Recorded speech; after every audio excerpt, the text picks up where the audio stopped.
दोस्तों, अमेरिका और इजराइल ने मिलकर ईरान पर हमला किया है और ईरान ने झुक जाने के बदले उनसे मुकाबला करने का फैसला किया है।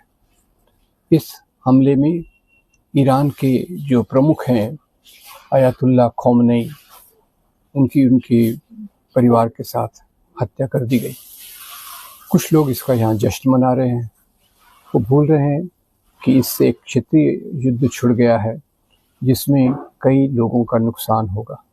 वैसे भी युद्ध किसी समस्या को हल नहीं करता, ये अपने आप में एक समस्या है। और जो अमेरिका की ये तरीका है, बार बार एक के बाद एक देश पर हमला करना, किसी न किसी आरोप लगाकर, ये बहुत ही घृणित और निंदनीय है।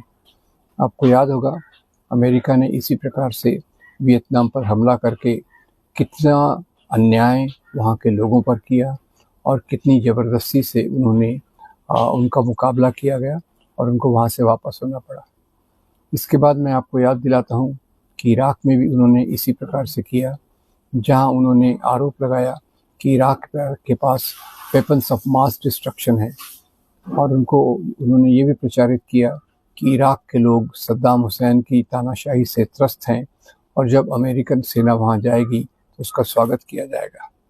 आज वो आरोप लगा रहे हैं कि ईरान न्यूक्लियर वेपन्स, आणविक अस्त्र बना रहा है और वहाँ के लोग भी अयातुल्ला खोमेनी के राज्य से बहुत त्रस्त हैं और अमेरिका का वहाँ स्वागत होगा।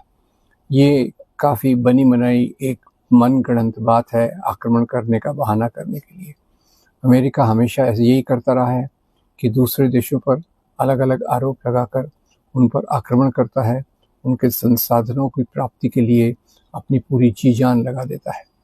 अब इस प्रकार से समस्या ये है कि आज वो दुनिया का एक बहुत बड़ा ताकतवर देश है और उसकी ताकत इस प्रकार के अन्याय और अत्याचार से और बढ़ती जा रही है।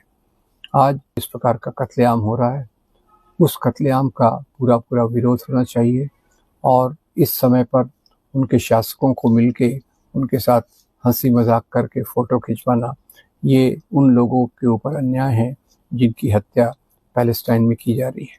और आज भी ईरान के में जो भी हो, ईरान की संप्रभुता, सॉवरेनिटी का सम्मान करना चाहिए और अमेरिका जैसे देश जो अलग अलग बहाने बनाकर अलग अलग देशों पर हमला कर रहे हैं, उनकी पूरी तरीके से निंदा करनी चाहिए।